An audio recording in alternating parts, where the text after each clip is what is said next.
Hello दोस्तों, मैं अंकुर शुक्ला एक बार फिर से आपका स्वागत करता हूं आपके बेहतरीन से प्लेटफॉर्म जिसका नाम है ज्ञान केमिस्ट्री का। और आज की इस वीडियो पे हम बात करेंगे प्रीपोजिशन। प्रीपोजिशन क्या है कि ग्रामर का ये एक ऐसा टॉपिक है कि जो हमारे ग्रामर पोर्शन के लिए, जो हमारे इंग्लिश ग्रामर पोर्शन के लिए बहुत जरूरी टॉपिक है। अगर इसको हम लोग पढ़ लेते हैं तो हमें ग्रामर की दुनिया में बहुत सारी जो दिक्कतें हैं, जो हमारी दिक्कतें, जहाँ पे हमें दिक्कत झेलने को मिलती है, वो दिक्कतें यहाँ से खत्म हो जाएंगी। तो चलिए शुरू करते, एकदम जड़ से आपको प्रीपोजिशन समझाऊंगा कि प्रीपोजिशन है क्या। और मान लीजिए मैं आपसे एक बार नहीं 10 बार 50 बार कहता हूँ कि देखिए, अगर आपको कोई टॉपिक ऐसा लग रहा है कि इस टॉपिक में दिक्कत है तो उसको बताइए, उसको हम जरूर सुधारेंगे। अभी थोड़ी सी शुरुआत, अभी थोड़ा सा वायरल होना बाकी, इसलिए आप लोग को लग रहा है कि पता नहीं क्या पढ़ाते हो क्या ना पढ़ाते हो। लेकिन मुझे इतना पता है कि एक बार अगर आप वीडियो को पूरी शुरू से लेकर लास्ट तक देखेंगे तो आपको ये जरूर लगेगा कि हाँ, जितनी मेहनत वो स्मार्ट बोर्ड वाले टीचर नहीं करते हैं, उससे कहीं दुगना चौगुना मेहनत हमारे अंकुर सर, हमारे अंकुर भैया करते हैं व्हाइट बोर्ड में। तो चलिए आज की वीडियो को शुरू करते हैं। प्रीपोजिशन, देखो सबसे पहले इसकी परिभाषा समझेंगे कि परिभाषा क्या है। प्रीपोजिशन का अर्थ क्या होता है, ध्यान से देखना, भी स्क्रीनशॉट वगैरह भी ले लेना इसके बीच में, ठीक है ना।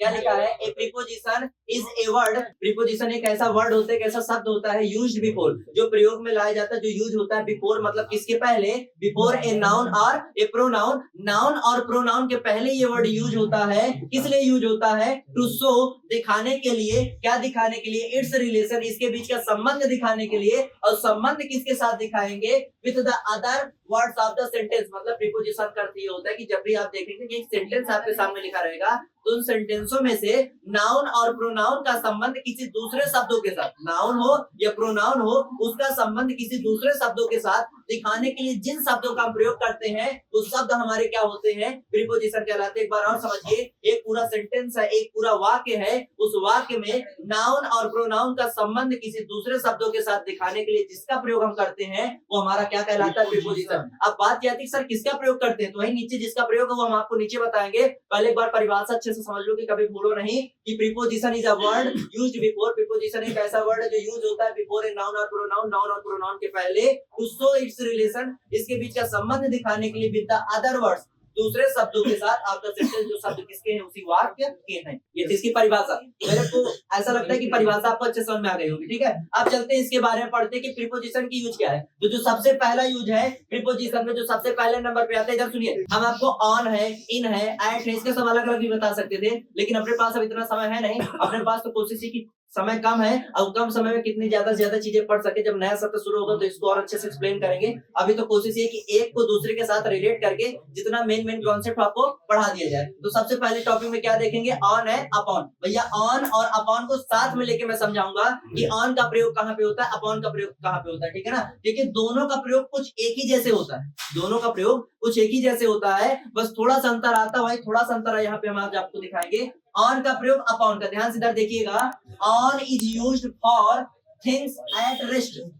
ऑन उस चीज के लिए प्रयोग होगा, ऑन उसके लिए प्रयोग होगा जो हमारी किस पोजीशन पे हो, रेस्ट पोजीशन पे हो। रेस्ट का मतलब आराम पोजीशन पे हो, कोई गति, कोई मोशन, कुछ भी ना हो रहा हो। ऑन का प्रयोग उस वर्ड के लिए होगा, उस चीज के लिए होगा जो किस पोजीशन पे होगी, रेस्ट पे होगी। रेस्ट मतलब आराम, ठीक है। और जबकि व्हाइल, व्हाइल माने क्या होता है, जबकि अपॉन, जबकि अपॉन डिनोट्स, अपॉन क्या डिनोट्स मतलब प्रदर्शित क्या करता है, अपॉन क्या बताता है, अपॉन डिनोट्स मोशन, जबकि अपॉन किसके लिए यूज होगा, गति के लिए। मेरी बात फिर से सुनिए, ऑन और अपॉन में अंतर क्या है, ऑन और अपॉन दोनों उसी चीज के लिए प्रयोग होंगे, बस अगर वो चीज तुम्हारी रेस्ट में है, आराम पोजीशन पे है, विरामावस्था में है, तो उसके लिए ऑन का प्रयोग करेंगे। लेकिन वही वस्तु अगर गति में है तो उसके लिए तुम किसका प्रयोग करोगे, अपॉन का। एग्जांपल से समझे तो बहुत अच्छे समझ में आ जाएगा। The knife is on the table, चाकू जो है वो टेबल पे। भैया चाकू टेबल में रखा तो चाकू तो अपने आप चलने नहीं लगेगा। अब चाकू टेबल में रखा है तो कहीं ना कहीं रेस्ट पोजीशन में होगा कि नहीं होगा, इसलिए चाकू के लिए किसका प्रयोग किया गया है, ऑन का। अब बैठे ये फंसते कि सर ये जो इज है, ये जो द है, भाई इज और द, देखो एक चीज बताया, एक सेंटेंस आपको पता है कि एक सेंटेंस जब बन के तैयार होता है तो एक चीजों से मिलकर नहीं बनता।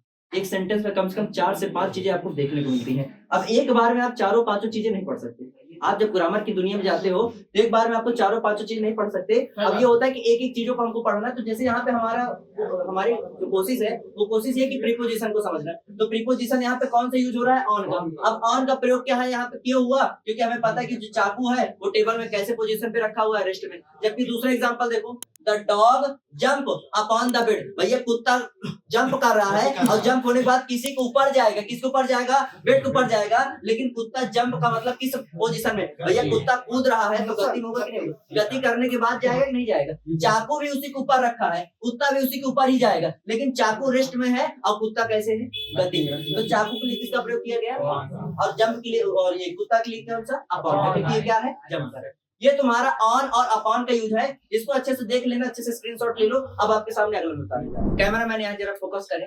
अगला जो है इन एंड इनटू, इसमें क्या देखना है? इन डिनोट्स पोजीशन। देखो दोनों का मतलब, वहां पे जो इसके पहले हम लोग पढ़े थे ऑन और अपॉन, वहां का मतलब क्या था? के ऊपर, और यहाँ होता है के अंदर,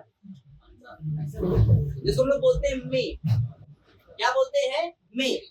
अब मेरी बात ध्यान सुनना, मे। अब मे का काम क्या होगा? थोड़ा ध्यान से समझना। It denotes, sorry in denotes, क्या? इन डिनोट्स, जो इन है, इनका प्रयोग कहाँ पे होता है? इन डिनोट्स पोजीशन। भैया वो अवस्था बताएगा, कौन सी अवस्था बताएगा? जो अवस्था किस चीज में हो? रेस्ट में हो। मेरी बात ध्यान समझना। इन क्या बताएगा? किसी व्यक्ति की अवस्था बताएगा, और वो व्यक्ति किस चीज में, पोजीशन में रहेगा? रेस्ट में होगा। ठीक है ना? किसी के अंदर, किसी के अंदर की बात बता रहा हूँ। व्हाइल, जबकि इनटू क्या बताएगा? Denotes motion. देखो वहां पे ऑन और अपॉन में क्या है? किसी के ऊपर की बात की जा रही है। यहाँ पे क्या है? किसी के अंदर या किसी में बताई जाएगी। लेकिन जब रेस्ट पोजीशन होगा तो क्या लगाएंगे?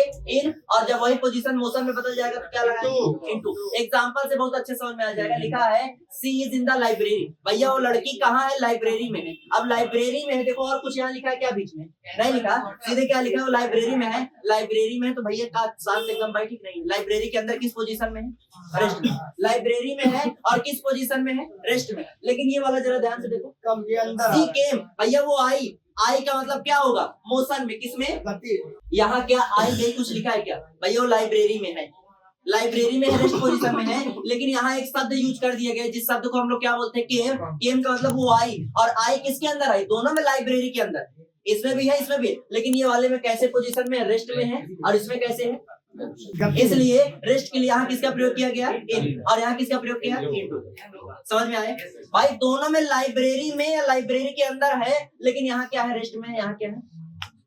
ये तुम्हारा हो गया इन और इनटू का प्रयोग। इसको स्क्रीनशॉट वगैरह जो भी लेना हो फट से ले लीजिए। अगला आगे देखेंगे, तीसरा number with and by. With का और बाई का दोनों का मतलब होता है साथ या द्वारा।